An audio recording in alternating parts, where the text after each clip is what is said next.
টাকার জন্য যদি আমরা মাহফিল করতাম, আজকে আমার আজকে 10তলা বাড়ি থাকতো। একদিনে চাইলে আমি 10টা মাহফিল করতে পারতাম।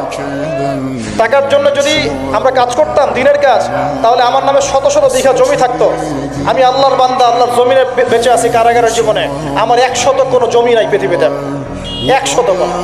আল্লাহর কসম করে বলতেছি, আমার দুইটা পরিবার ভাড়া থাকি আমরা। প্রত্যেক মাসে ভাড়ার টাকা গুনতে হয় আমাদেরকে।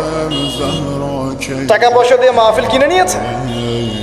এই যে মাহফিল করতে এখানে এসেছি, কমিটিকে জিজ্ঞাসা করে দেখেন আমরা কোনো চাপ দিয়েছি কিনা। আমরা কেন বলবো যে আমাদেরকে 20 দিতে হবে, 30 দিতে হবে? কমিটি আমাদেরকে বলে ভাই কত হলে আপনি আসতে পারবেন, আপনার যাতায়াত খরচ কত হলে আপনি আসতে পারবেন, তারাই তো আমাদেরকে বলে। আমরা কেন বলতে চাবো? আর তাদের যাতায়াতের কষ্ট আছে না, এই কস্টিংগুলো দেখবে না তারা? এখানে সবচেয়ে ন্যাক্কারজনক হচ্ছে যে মার খেয়েছে, যে জুলুমের শিকার হয়েছে, তাদের বিরুদ্ধে সাংবাদিকরা কলম ধরেছে। আশ্চর্য। অথচ একটা ন্যাশনাল নিউজ করতে হলে, কিছু প্রচার করতে হলে পক্ষে বিপক্ষে দুজনে কথা শুনতে হবে কিনা? আপনি যারা মারলো তাদেরকে গিয়ে বলছেন কেন মেরেছেন, আর যারা মার খেলো ওদেরকে কিছুই বললেন না। আমাদের নাম্বার ফেসবুকে available, WhatsApp number available, phone করে তো বলতে পারতেন যে ভাই আসলে কি হয়েছিল ঘটনা। তার মানে বোঝা যায় এর পিছনে একটা গভীর ষড়যন্ত্র আছে। ষড়যন্ত্র 1 নাম্বার, আলেম ওলামাদের অবস্থা কিন্তু দেশে ভালো নয়।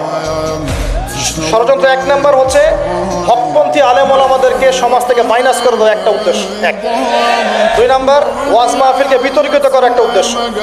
3 নাম্বার, যেসব বক্তাদের ওয়াজ মাহফিলে বেশি মানুষ আসছে, জনগণ শুনছে, আমল করছে, ইসলামের একটা ফ্লো সৃষ্টি হচ্ছে, এই মানুষদেরকে সমাজে বিতর্কিত করে দেওয়া। এবং এই কাজগুলোর মধ্য দিয়ে কারা তাদের এজেন্ডা বাস্তবায়ন করছে আপনারা খুব ভালো করে খেয়াল করেন।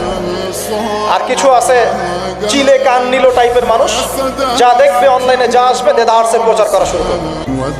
তুমি যে মিডিয়া, তুমি যে ফেসবুকে ইউটিউবিং করছো, ফেসবুকিং করছো, কখনো কি আমাকে জিজ্ঞেস করেছিল, আমাদেরকে জিজ্ঞেস করেছিল ভাই কি হয়েছে আপনাদের সাথে? তুমি এক পক্ষের কথা শুনে গালিগালাজ করছো, চরিত্র নিয়ে কথা বলছো, টাকার কেলেঙ্কারি দিচ্ছ। তোমাদের জন্য 2টা নসিহত করে শেষ করবো, জাস্ট 2টা। 1, নবী সাল্লাল্লাহু আলাইহি ওয়াসাল্লাম বলেছেন কাফা বিল মারই কাযিবান ওয়া হুয়া ইয়াকুলু কুল্লামা সামিআ। কোন ব্যক্তির মিথ্যাবাদী হওয়ার জন্য এতটুকুই যথেষ্ট যে সে যা শুনবে যাচাই বাছাই না করেই তা প্রচার করা শুরু করবে। 1। 2 নাম্বার, রাসূল সাল্লাল্লাহু আলাইহি ওয়াসাল্লামকে আল্লাহ পাক বলেছেন ইয়া আইয়ুহাল্লাযীনা আমানু, হে মুমিনগণ, আপনারা খুব ভালো করে শুনুন, ইন জাআকুম ফাসিকুম বিনাবাইন ফাতাবায়ানু। কোন ফাসিক, পাপাচারী কোন ফাসিক যদি কোনো সংবাদ নিয়ে আসে, সেটা বিশ্বাস করার আগে অবশ্যই যাচাই বাছাই করে নিন, না হলে আন তুসিবু কওমান বিজাহালা ওয়া তুসবিহু আলা মা ফাআলতুম নাদিমিন।